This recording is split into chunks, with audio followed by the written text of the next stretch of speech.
I'm okay, I'm fine. Kincana, Kincana, teng neng neng neng neng.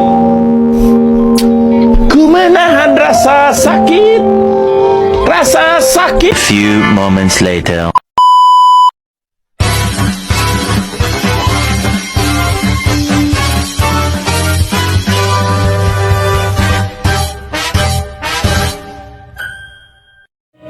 Halo semua, perkenalkan nama saya Rahma Oktariani. Saya di sini akan membahas tentang materi minyak bumi.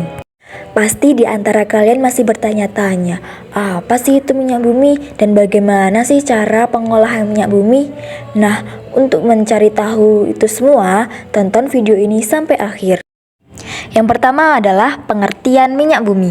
Minyak bumi merupakan hasil tambang yang berasal dari sisa-sisa organik atau fosil tumbuhan dan hewan yang terkubur dalam tanah, pasir, maupun lumpur selama ratusan tahun yang lalu. Akibat suhu dan tekanan tertentu, senyawa tersebut berubah menjadi senyawa hidrokarbon. Nah, yang selanjutnya adalah komposisi minyak bumi yang terdiri dari 5. Yang pertama, karbon 84-87%. Yang kedua, hidrogen 11-14%. Yang ketiga, sulfur 0-3%. Yang keempat, nitrogen 0-2%. Dan yang terakhir, oksigen 0-1%. Dan yang selanjutnya adalah penggolongan minyak bumi. Yang pertama, penggolongan minyak bumi berdasarkan sulfur.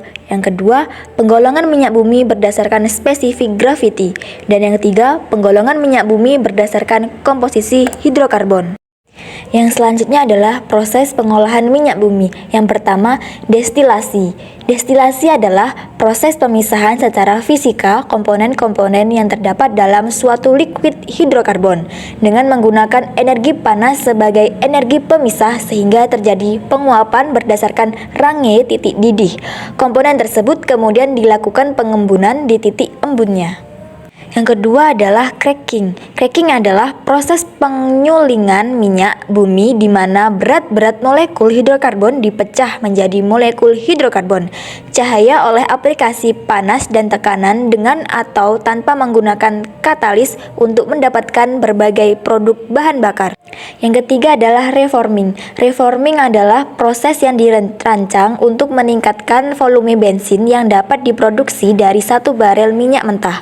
Yang keempat adalah polimerisasi, adalah proses penggabungan molekul-molekul kecil menjadi molekul besar. Contohnya, dalam pengolahan minyak bumi adalah proses reaksi penggabungan senyawa isobutena dengan senyawa isobutana. Dari proses reaksi tersebut menghasilkan produk bensin berkualitas tinggi yang disebut isooktana. Yang kelima adalah alkilasi. Dalam penyulingan minyak bumi, di mana hidrokarbon, gas ringan digabungkan untuk menghasilkan komponen bensin yang beroktan tinggi. Yang keenam yaitu treating. Treating adalah proses pemurnian minyak bumi dengan cara menghilangkan pengotornya.